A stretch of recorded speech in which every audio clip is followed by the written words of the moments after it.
Hello viewers, अस्सलाम वालेकुम। कैसे हैं आप सब? आई होप सब ठीक होंगे।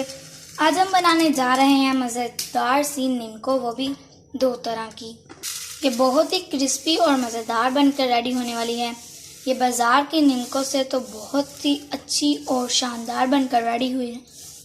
ये चने की हमने बनाई है और दूसरी मूंग की। चलें अल्लाह का नाम लेकर स्टार्ट करते हैं। बिस्मिल्लाहिर्रहमानिर्रहीम। चलें बनाना स्टार्ट करते हैं। बिस्मिल्लाहिर्रहमानिर्रहीम।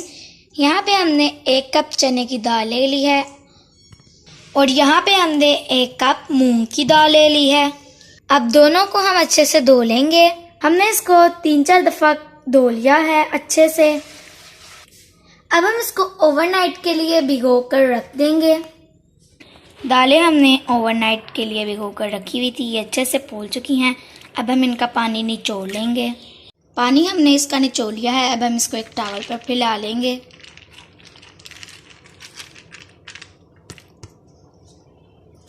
और इसको ऐसे खुश्क कर लेंगे ताकि इसके अंदर जो सारा मॉइस्चर है वो खुश्क हो जाए।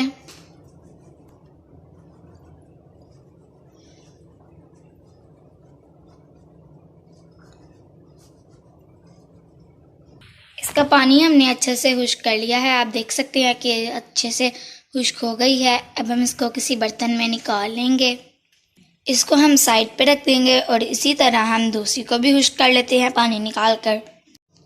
अब हम इस दाल को भी अच्छे से फैला लेंगे टॉवल पर और खुश्क कर लेंगे जैसे हमने पहले को किया है।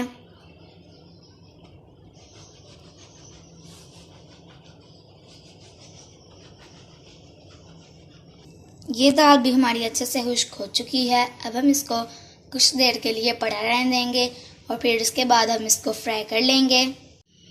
यहाँ पे हमने कढ़ाई में ऑयल गर्म होने के लिए रख दिया है। यहाँ पे हमने एक स्ट्रेनर ले लिया है, इसके अंदर हम अपनी दाल ऐड करेंगे। डायरेक्ट कढ़ाई में डालकर हम इसलिए फ्राई नहीं कर रहे क्योंकि इसको फिर इकट्ठा निकालना बहुत मुश्किल हो जाता है। ये आधी दाल हमने इसमें डाली है और आधी हमने बचा ली है, ये हम दूसरे बैच में फ्राई करेंगे। स्ट्रेनर को हम कढ़ाई के अंदर रखेंगे और आंच हम मीडियम रखेंगे।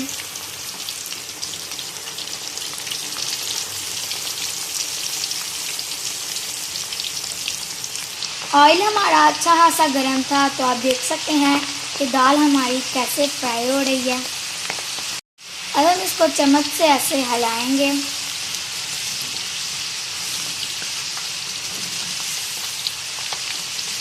हम इसको मीडियम फ्लेम पे ही फ्राई करेंगे। 6 से 7 मिनट लगेंगे और वक्फे पे हम ऐसे चम्मच हिलाते जाएंगे।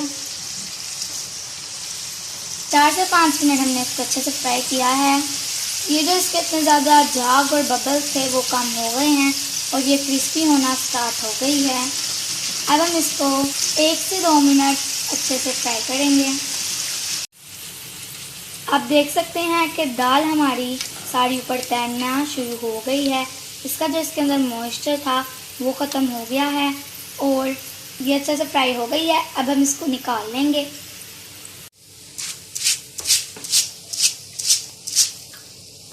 आपको इसकी आवाज़ से ही पता चल रहा होगा कि ये कितनी क्रिस्पी बनी है।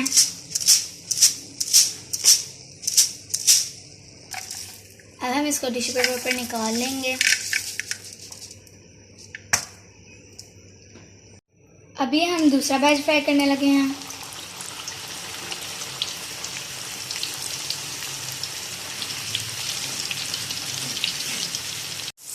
ये दूसरा बैच भी हमारा बनकर रेडी हो गया है।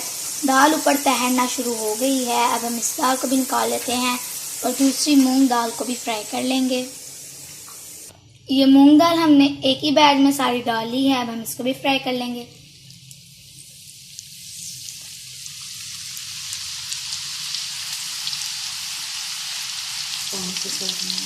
इसको भी ऐसे ही हम चम्मच हिलाकर फ्राई कर लेंगे 5 से 7 मिनट।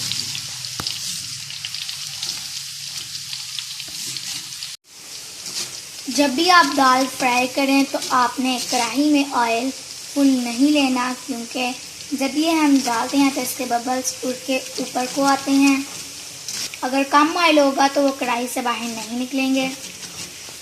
अगर आप ज़्यादा ऑयल में इसको डालेंगे तो बबल्स की छींटे उड़कर आप पर भी पड़ सकती हैं। ये दाल भी हमारी अच्छे से फ्राई हो गई है, ये ऊपर तहना स्टार्ट हो गई है। हम इसको भी हम निकालेंगे।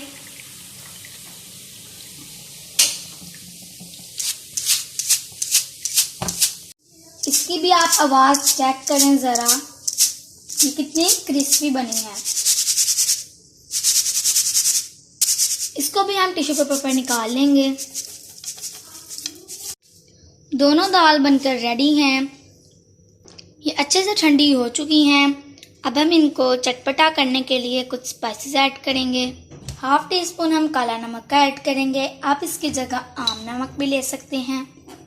और 1 टीस्पून चाट मसाला का ऐड करेंगे। अब हम इसको अच्छे से मिक्स कर लेंगे। इसको हमने मिक्स कर लिया है, अब हम दूसरी को मिक्स कर लेंगे। इसमें भी हमने हाफ टी स्पून नमक और 1 टीस्पून चाट मसाला का ऐड किया है। इसको भी हम मिक्स कर लेंगे। अब हम इसको सर्व कर लेते हैं। इसकी आवाज़ से ही आपको पता चल रहा होगा कि ये कितनी क्रिस्पी लग रही है। आप इसको एक एयर टाइट जार में भरकर रखें और जब भी आपका दिल करे तो आप इसको निकालें, चाय के साथ में ऐसे ही खाएं, आपको बहुत ही मज़ा आएगा। ये घर के साफ़ सुथरे ऑयल और साफ़ सुथरी निम्को बनकर रेडी हुई है। अगर आपको ये हमारी शानदार और क्रिस्पी निम्को की रेसिपी पसंद आए तो वीडियो को लाइक करें, चैनल को सब्सक्राइब करें और शेयर करें। शुक्रिया।